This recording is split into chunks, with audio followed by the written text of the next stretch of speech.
Welcome to Beyond Time Conversations. Tonight, we return to ancient Athens to speak with one of the most influential philosophers in history, student of Socrates, teacher of Aristotle, and founder of the Academy.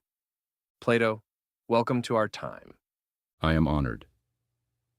Though I must say, your world feels strangely familiar, full of movement, ambition, and the restless pursuit of something not yet understood. Before we speak about your philosophy, I would like our audience to know you as a person. What was your early life like? I was born into an aristocratic family in Athens. My relatives were involved in politics, and it was expected that I would one day serve the city in that way. As a young man, I was drawn to poetry, athletics, and public life. Philosophy was not my first ambition. So you did not originally intend to become a philosopher? I intended to enter politics. I believed I could help shape the city. But then I met Socrates. How did Socrates change you? Socrates did not lecture. He questioned. He exposed how little we truly understood about justice, virtue, courage. Watching him, I realized that political power without wisdom is dangerous. When Athens condemned him to death, I lost faith in the wisdom of the masses. Was his execution the turning point in your life? Yes. The city that prided itself on democracy executed the man who most sincerely sought truth. That moment forced me to ask, what kind of society allows such a thing? Is that what led you to write the Republic?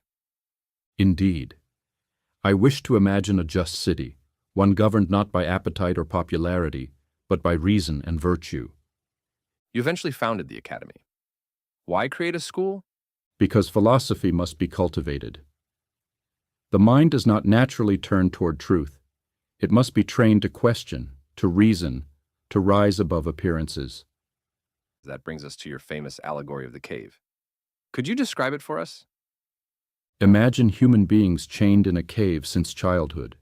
They face a wall upon which shadows are cast. Having never seen anything else, they believe those shadows are reality. If one prisoner is freed and sees the sun, he would understand that what he once believed real was only imitation. Do you believe our modern world resembles that cave? You are surrounded by glowing images, constant information, endless opinions. If people consume appearances without questioning them, then yes, they remain in chains. Many would argue that technology gives us unprecedented access to knowledge. Knowledge is not the same as information. To see many shadows is not to see the sun. In your philosophy, you speak of forms, perfect and eternal realities. What are these forms? Everything in your world is imperfect and changing. Yet when you speak of justice, beauty, or equality, you assume a standard that does not change. The forms are those perfect standards, the true realities that physical things only resemble. Modern science describes reality in material terms, atoms and energy. Where do the forms fit in such a worldview? Even your science depends upon mathematical truths that are not material. Numbers are not made of stone. Geometry is not composed of flesh. Your reason grasps realities that the senses cannot touch. You believed philosophers should rule society. Why? Because those who truly love wisdom are least tempted by power. When those who crave power rule, injustice grows. When those who seek truth rule, there is hope for harmony. In our time, leadership is often driven by popularity and persuasion rather than wisdom. Then your society risks becoming governed by appetite rather than reason. Democracy without virtue may become unstable. Let me ask you something distinctly modern. We are building artificial intelligence, machines that can write, reason, and create art. Could such a machine ever understand the forms? Does it desire truth? Does it question its own assumptions? Or does it merely manipulate symbols according to instruction? Some would say that if it behaves intelligently, that is enough. Behavior may imitate wisdom, just as a shadow imitates a person, but imitation is not understanding. So, what distinguishes true wisdom? Wisdom requires turning the soul toward what is good. It is not calculation alone, but orientation. If someone today wished to leave the cave, what would that require?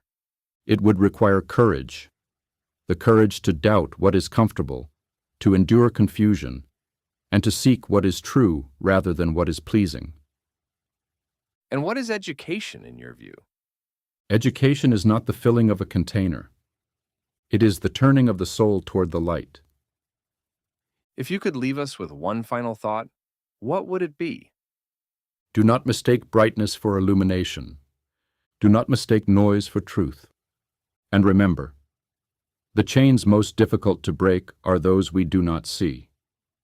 Plato, thank you for reminding us that the cave may not be behind us, but around us. Then may your viewers have the courage to turn toward the sun. This has been Beyond Time Conversations. Until next time, may we continue to question the shadows.